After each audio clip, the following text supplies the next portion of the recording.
Sejarah gelap Pulau Hashima, Battleship Island. Pulau Hashima, turut dikenali sebagai Gun Kanjima atau Pulau Battleship, karena menyerupai kapal perang Jepun. Suatu ketika dahulu, pulau ini pernah menjadi tempat paling padat penduduknya di bumi ini. Namun kini, ia menjadi kota tinggal atau pekan hantu, dengan bangunan-bangunan konkrit yang hampir rebah ke laut. Lombong arang batu bawah laut. Dari pertengahan abad ke-19 hingga awal abad ke-20, Jepun mengalami zaman perindustrian yang pesat bagi mengukuhkan pertahanan mereka.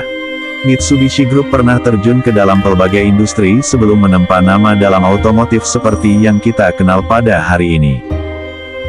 Syarikat inilah yang mula membeli lombong arang batu pada akhir abad ke-19 untuk membekalkan bahan bakar kepada armada kapal yang sedang berkembang di negara matahari terbit itu.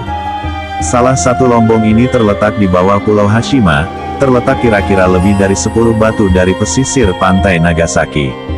Aset penting negara. Menjelang tahun 1950, lombong itu menghasilkan sekitar 14.000 tan arang batu sebulan, menjadikannya sebagai aset yang sangat bernilai bagi Jepun. Mitsubishi telah membina pangsapuri, sekolah, hospital, teater, rumah mandian dan kemudahan lain untuk pelombong dan keluarga mereka yang tinggal di situ. Pihak mereka memilih konkrit yang kuat bagi membina bangunan-bangunan itu bagi melindungi tempat itu daripada kerusakan akibat taufan.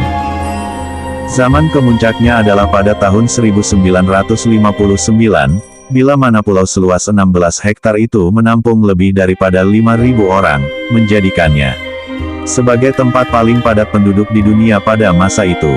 Meskipun padat dengan manusia, Pulau Arang Batu itu kekurangan tumbuh-tumbuhan sehingga digelar Midori Nashishima, maksudnya, pulau tanpa hijau. Memandangkan hampir tiada sumber kehijauan alam terutamanya bunga-bungaan, penduduk di situ membiasakan perubahan musim dengan mendengar deruan angin atau melihat warna laut dan langit. Kehidupan sukar. Rata-rata penduduk dan pelombong di Pulau Hashima ini terdiri daripada buruh paksa dan tawanan perang dari Korea dan China.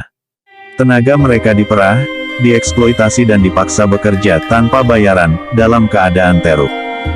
Dianggarkan ribuan pekerja mati di pulau itu sebab keadaan kerja yang tidak selamat, kekurangan zat makanan, keletihan dan ada yang coba berenang balik ke tanah besar karena tidak tahan terpenjara di pulau itu.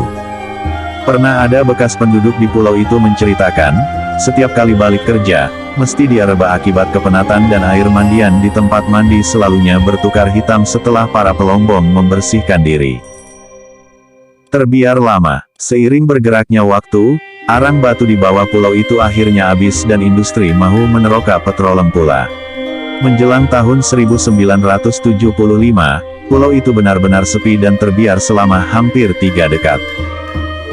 Sejak penghuni terakhirnya melangkah pergi, alam semula jadi mengambil alih pulau itu.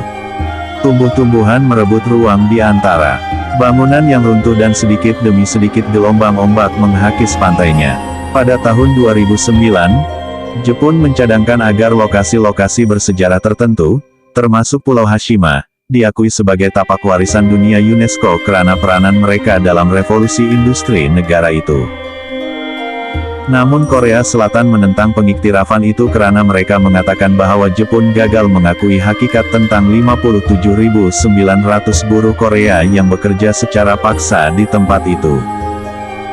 Akhirnya Pulau Hashima diakui sebagai tapak warisan dunia UNESCO pada tahun 2015 apabila Korea Selatan boleh berkompromi setelah Jepun mengiktiraf warga Korea yang pernah bekerja di situ. Begitulah kisah bagaimana suatu ketika dahulu Battleship Island pernah hidup dan berdiri atas keringat, darah dan air mata para pelombong arang batu dan keluarga mereka.